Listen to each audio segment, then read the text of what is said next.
विजय times news channel देख रहे आप सभी दर्शकों का बहुत बहुत स्वागत है। मैं हूं रमनदीप कौर। इस वक्त की बड़ी खबर आ रही है प्रयागराज से। क्या है पूरा मामला, देखने के लिए बने रहिए हमारे साथ। कुंभ से पहले जहां संगम क्षेत्र में धार्मिक स्थलों का जीर्णोद्धार सुंदरीकरण किया जा रहा है, उसी कड़ी में यमुना किनारे प्राचीन श्री मनकामेश्वर महादेव मंदिर में जीर्णोद्धार भूमि पूजन कार्यक्रम का आयोजन हुआ है। वहीं जीर्णोद्धार भूमि पूजन में मंदिर के प्रभारी महंत ब्रह्मचारी श्री धनानंदचार्य जी महाराज, हाईकोर्ट के न्यायमूर्ति नीरज तिवारी व मंडल आयुक्त विजय विश्वास पंत और अपराजिता सिंह पर्यटन अधिकारी भी शामिल हुई। वहीं विधि विधान से सभी ने पूजा अर्चना की है और भूमि पूजन किया गया है। भूमि पूजन के तत्पश्चात जहां भोलेनाथ के दर्शन किए गए और सभी कार्य अच्छे से संपन्न हो, उसके लिए प्रार्थना की गई है। करीब 6.5 करोड़ की लागत से मंदिर का जीर्णोद्धार और सुंदरीकरण किया जाएगा। मंदिर को और स्पेस बढ़ाया जाएगा और भव्य गेट बनाया जाएगा और आरती स्थल भी बनेगा। और क्या कुछ कहना है मंडल आयुक्त विजय विश्वास पंत का और पर्यटन अधिकारी अपराजिता सिंह का इस पूरे मामले पर, आइए दिखाते हैं। आज आदरणीय शंकराचार्य जी और आदरणीय माननीय उच्च न्यायालय के न्यायाधीश श्री तिवारी जी के साथ यहाँ पर आज जो मनकामेश्वर मंदिर का जो जीर्णोद्धार कार्यक्रम होने वाला है, उसमें जो पहली जो शिला यहाँ लगने वाली है उसका शिला पूजन था और ईश्वर से प्रार्थना की गई थी कि जो यहाँ पे जो मंदिर का निर्माण कार्य, जीर्णोद्धार कार्य है, उसमें किसी प्रकार की विघ्न बाधा ना आए और वो हमें पूरा आशीर्वाद दें। इस प्रयोजन से कार्यक्रम हम लोग लगभग 6.5 करोड़ की लागत से मनकामेश्वर का पर्यटन विकास कार्य करेंगे। इसमें हम आरती स्थल का निर्माण करेंगे। अभी जैसे कि मंदिर में बहुत ज़्यादा सर्कुलेशन नहीं हो पाता है, ये हमेशा समस्या आती है भक्तों को, तो हम लोग इसका सर्कुलेशन स्पेस बढ़ाएंगे। बाकी यहाँ पे यात्री शेड होगा, अंदर मंदिर को सुव्यवस्थित हम लोग करेंगे। बाहर हम लोग बाउंड्री वॉल, उस पे म्यूरल्स, फसाड लाइटिंग और उसका एक भव्य प्रवेश द्वार, ये सारी सुविधाएं हम जो है मनकामेश्वर मंदिर में हम लोग इस बार करने वाले हैं। पूरे देश में अक्षय तृतीया का पर्व पूरे आस्था के साथ मनाया जा रहा है। इस मौके पर लोग पूजा अर्चना के साथ गंगा स्नान भी कर रहे हैं। अक्षय तृतीया के दिन पवित्र नदी खासकर गंगा में स्नान करने का महत्व बेहद फलदायी होता है। यही वजह है कि आज प्रयागराज में गंगा और यमुना संगम तट पर श्रद्धालु का हुजूम उमड़ा है। शुभ मुहूर्त से ही श्रद्धालु मां गंगा में आस्था की डुबकी लगा रहे हैं और पूजा अर्चना करने के बाद गंगा आरती कर दान कर रहे हैं। सभी घाटों पर श्रद्धालुओं की भीड़ है और ऐसे में सुबह से ही लोग पूजा अर्चना कर रहे हैं। आज माता लक्ष्मी और भगवान कुबेर की पूजा की जाती है और ऐसे में जो भी कर्म करते हैं वो अक्षय होता है। और क्या कुछ कहना है यहाँ आए हुए श्रद्धालुओं का और संगम तट पर पूजा कराने वाले गोपाल जी का, किस तरह से अक्षय तृतीया का क्या है महत्व। आज का तिथि है जो अक्षय तृतीया का, वो बहुत महत्वपूर्ण है।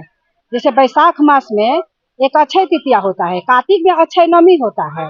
ये दोनों का बहुत महत्व, मतलब यहाँ स्नान करना त्रिवेणी संगम तट पर, ये बहुत प्रयागराज में अति उत्तम है हम लोग का कि प्रयागराज में त्रिवेणी संगम पर स्नान के सौभाग्य मिला है। आज के दिन मतलब यज्ञ करिए, दान करिए, व्रत करिए, गंगा स्थल पर रामायण करिए, भागवत करिए, जो भी पूजा पाठ करिए, वो क्षय नहीं होता है, ये अक्षय होता है। अक्षय तृतीया का यही महत्व है, ये क्षय नहीं होता है, अक्षय होता है जी। आज विष्णु भगवान की, नारायण जी की पूजा होता है, तो विष्णु भगवान माता लक्ष्मी जी का पूजा होता है। लक्ष्मी तो मतलब गंगा है ही, गंगा जी लक्ष्मी है ही, विष्णु भगवान इसमें है ही मतलब समाहित है जी। मेरा परिचय मैं मुंडेरा में रहती हूँ, गीता उपाध्याय। हाँ, हम लोग तो ऐसे साल के 365 दिन गंगा स्नान करने आते हैं, क्योंकि यही कलयुग में दिख रही हैं साक्षात देवी। और आज एक मुख्य पर्व है अक्षय तृतीया, हिंदू सनातन धर्मियों के लिए। आप भीड़ देख रहे हैं, इसीलिए हाँ, हम तो हमेशा आते हैं, लेकिन आज का स्नान अलग ही है भाई जो है। मेरा नाम विकास कुमार शुक्ला, मैं जनपद न्यायालय में अधिवक्ता हूँ। आज अक्षय तृतीया है। इस दिन कुबेर और धन लक्ष्मी की पूजा होती है और ये दिन बहुत शुभ होता है, इसलिए आज हम स्नान करने आए। स्नान करने से अच्छा होता है। हाँ, क्या नाम है? चांदनी। अक्षय तृतीया के दिन ही माँ गंगा जो है पृथ्वी पर शिव जी के द्वारा लाई गई थी और हम लोग स्नान करते हैं, दान वान करते हैं और आज के दिन स्वर्ण आभूषण वगैरह खरीदने की भी प्रथा है। हम लोग जो है कुछ न कुछ क्या किया है? अभी गंगा स्नान किए हैं, अब कुछ ये लोटा छाता वगैरह सब लेके आए हैं दान करने के लिए। दान करेंगे, उसके बाद फिर दिन में कुछ न कुछ स्वर्ण आभूषण वगैरह खरीदा जाएगा। मेरा नाम उमेश चंद्र पांडे, प्रयागराज का ही रहने वाला हूँ। धर्म के अंतर्गत, वैदिक सनातन धर्म के अंतर्गत आज जो अक्षय तृतीया का पर्व है, तिथि है, और वैशाख महीने में आज ही दिन सतयुग का प्रारंभ हुआ था।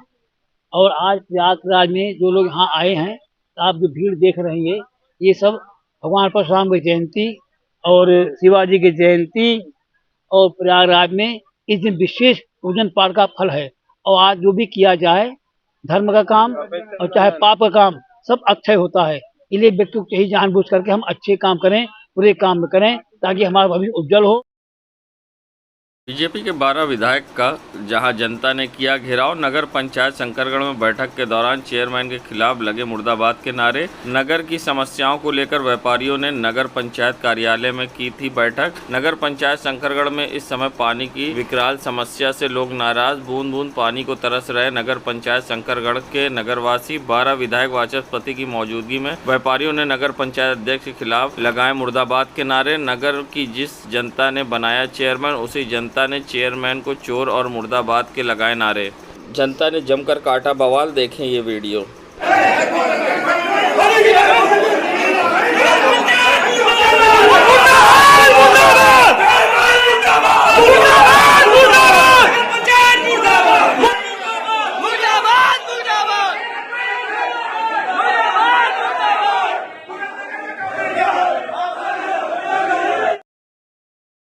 इलाहाबाद मेडिकल एसोसिएशन अपनी वार्षिक IMAGCP कार्यशाला को आयोजित कर रहा है। डॉक्टर कमल की अध्यक्षता में ये कार्यशाला होगी और साथ ही इसकी थीम इस बार कार्डियोलॉजी अपडेट है। बता दें 12 तारीख को Allahabad medical association convention centre में ये कार्यशाला आयोजित होगी, जिसका उद्देश्य है कि जनरल फिजिशियन को कार्डियोलॉजी के नए सिम्टम्स को लेकर अपडेट करें और साथ ही इस कार्यशाला में वैक्सीन को लेकर फैली भ्रांतियों पर भी लोगों को जागरूक किया जाएगा।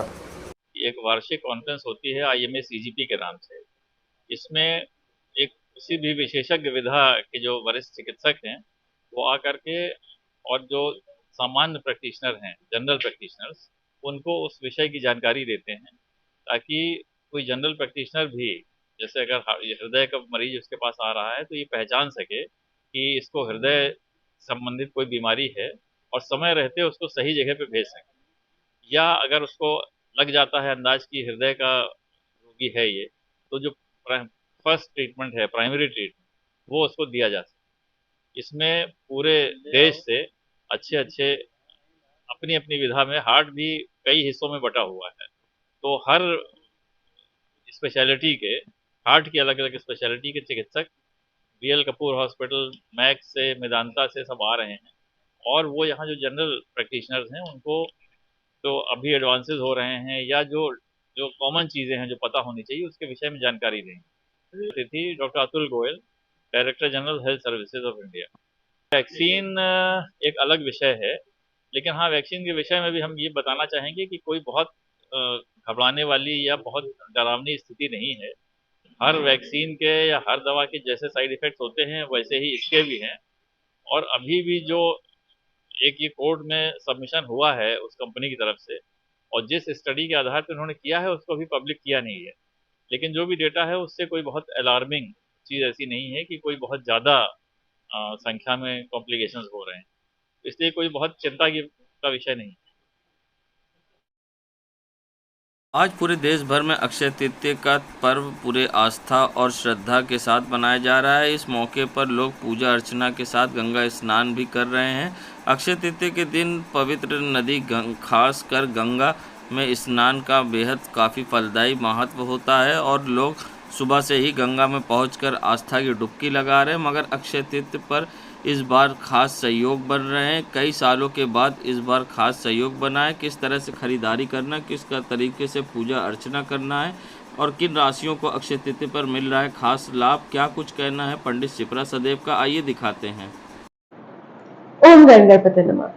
23 वर्षों के बाद अक्षय तृतीया के दिन इस तरीके के संयोग बन रहे हैं कि इस वर्ष विवाह संस्कार नहीं किए जाएंगे, क्योंकि विवाह के लिए उपयुक्त बृहस्पति और शुक्र दोनों ही अस्त हो चुके हुए हैं। अक्षय तृतीया पे वैसे विवाह संस्कार होता है क्योंकि ये एक ऐसा दिन है कि किया हुआ कार्य पूर्णता का फल देता है, 100% अक्षय फल मिलता है, शाश्वत फल मिलता है। परंतु इस वर्ष बृहस्पति देव और शुक्र देव दोनों ही अस्त हैं। वो इस तरीके से अस्त है क्योंकि जब कोई ग्रह बुध को छोड़ के सूर्य के साथ विराजमान होते हैं तो वो अस्त हो जाते हैं, और सूर्य देव के साथ शुक्र समय विराजमान है और बृहस्पति देव सूर्य के बहुत करीब आ चुके हैं और अस्त हो चुके हैं। इसलिए इस वर्ष विवाह संस्कार नहीं किए जाएंगे। अक्षय तृतीया के दिन सूर्य अपनी उच्च राशि यानी कि मेष राशि में होता है और चंद्रमा वृषभ राशि में होता है। गुरु भी इस वर्ष वृषभ में विराजमान है और चंद्रमा के साथ गज केसरी योग बना रहा है। इसलिए इस वर्ष का अक्षय तृतीया काफी शुभ संयोग लेके आ रहा है। साथ में शनि देव भी अपनी स्वगृही राशि में ही विराजमान है। तो इस वर्ष खरीदारी के अच्छे योग हैं, आप बहुत खरीदारी कर सकते हैं और कुछ राशियों के लिए तो ये बहुत ही अच्छे फल लेके आ रहा है। अगर मैं मेष राशि की बात करती हूँ तो मेष राशि के जातकों के लिए इस वर्ष की अक्षय तृतीया काफी अच्छे फल लेके आ रही है। अगर मेष राशि के जातक सोने के आभूषणों की खरीदारी करते हैं तो उनके लिए अच्छा फल प्राप्त होगा। वृषभ राशि के जातकों के लिए यह अक्षय तृतीया मिला जुला असर देगी, ना बहुत अच्छा ना बहुत खराब। परंतु अगर वृषभ राशि के जातक डायमंड की या चांदी की खरीदारी करते हैं तो उनके लिए अच्छा फल प्राप्त होगा। मिथुन राशि के जातकों के लिए इस वर्ष की अक्षय तृतीया थोड़ा सा ढीला संयोग लेके आ रही है। इस वर्ष इनको दान पुण्य अवश्य करना चाहिए। मिथुन राशि के जातक हरी सब्जी का अगर आज इस वर्ष दान करते हैं तो उनके लिए अच्छा फल प्राप्त होगा। कर्क राशि के जातकों के लिए इस वर्ष चांदी की खरीदारी करना अच्छा संयोग लेके आ रहा है। सिंह राशि के जातकों के लिए सबसे अच्छा संयोग बन रहा है। अगर ये सोना खरीदते हैं तो उनके लिए अक्षय फल प्राप्त होगा। कन्या राशि के जातकों के लिए भी इस वर्ष दान पुण्य करना काफी लाभकारी होगा। अगर आप दान पुण्य करते हैं तो आपके लिए अच्छे फल प्राप्ति होंगे। तुला राशि के जातकों के लिए भी इस वर्ष दान करना अच्छा फल प्राप्त होगा। आप खरीदारी भी कर सकते हैं परंतु दान का उतना ही फल प्राप्त होगा। अगर आप खरीदारी करेंगे तो आप चांदी की खरीदारी करिएगा और दान करना चाहें तो चावल का दान अवश्य करिएगा। वृश्चिक राशि के जातकों के लिए यह वर्ष अच्छा संयोग लेके आ रहा है। आपके लिए सोने की खरीदारी अच्छे संयोग लेके आ रही है। धनु राशि के जातकों के लिए भी सोने की खरीदारी से उनके घर में अक्षय फल की प्राप्ति होगी। मकर राशि के जातकों के लिए अन्न की खरीदारी काफी अच्छे संयोग लेके आएगी। इसके अलावा व्हीकल या इलेक्ट्रॉनिक आइटम की खरीदारी भी कर सकते हैं। कुंभ राशि के जातकों के लिए भी इलेक्ट्रॉनिक आइटम की खरीदारी काफी अच्छे संयोग लेके आएगी। साथ में आप दान भी अवश्य करिएगा। मीन राशि के जातकों के लिए खरीदारी अच्छा संयोग लेके आएगी। आप सोने की खरीदारी कर सकते हैं परंतु साथ में ही पीली वस्तु का दान भी अवश्य करिए।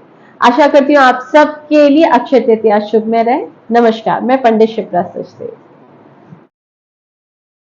नगरी प्रयागराज में अक्षय तृतीया के दिन आज जगह जगह परशुराम जयंती मनाई गई। भगवान परशुराम की मूर्ति महाकुंभ से पहले प्रयागराज में स्थापित करने की मांग उठाई गई है। प्रदेश सरकार से साधु संतों और संगठनों ने विष्णु भगवान के 6वें अवतार भगवान परशुराम की विशाल प्रतिमा लगाने की मांग की है।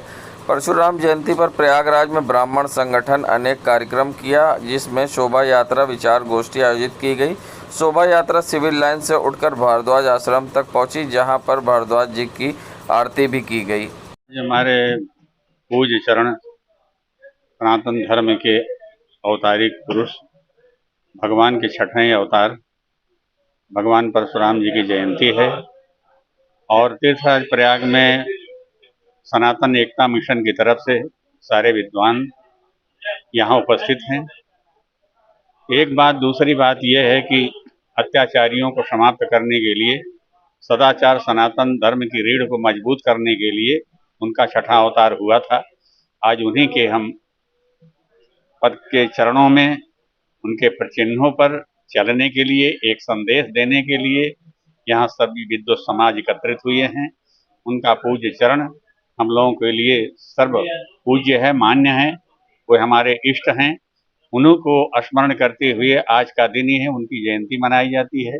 हम लोग उनकी जयंती मना रहे हैं।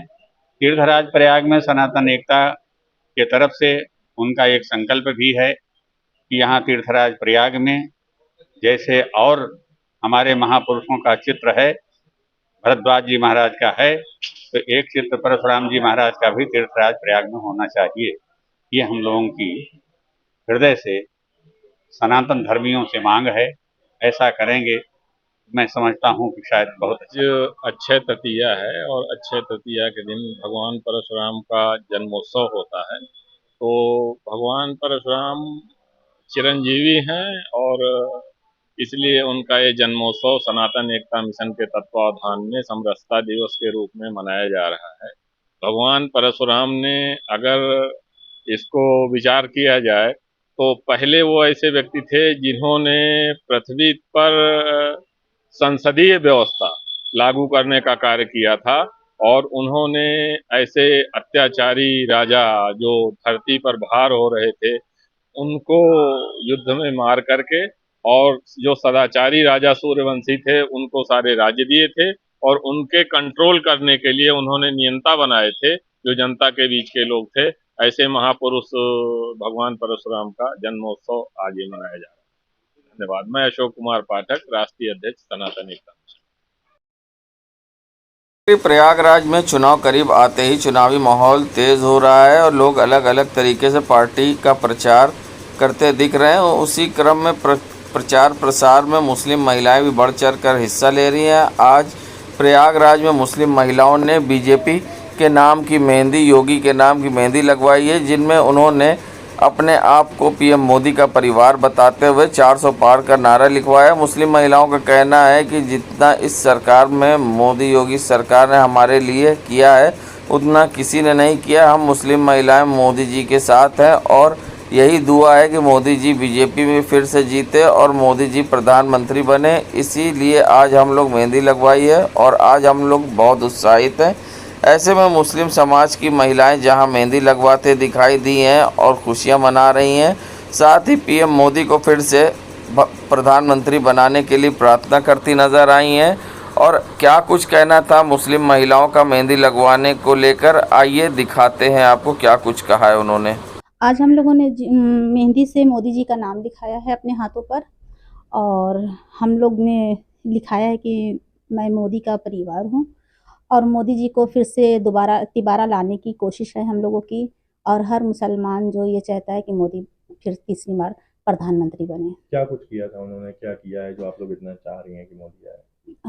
पहली बात तो ट्रिपल तलाक है जो हर महिला उससे खुश है।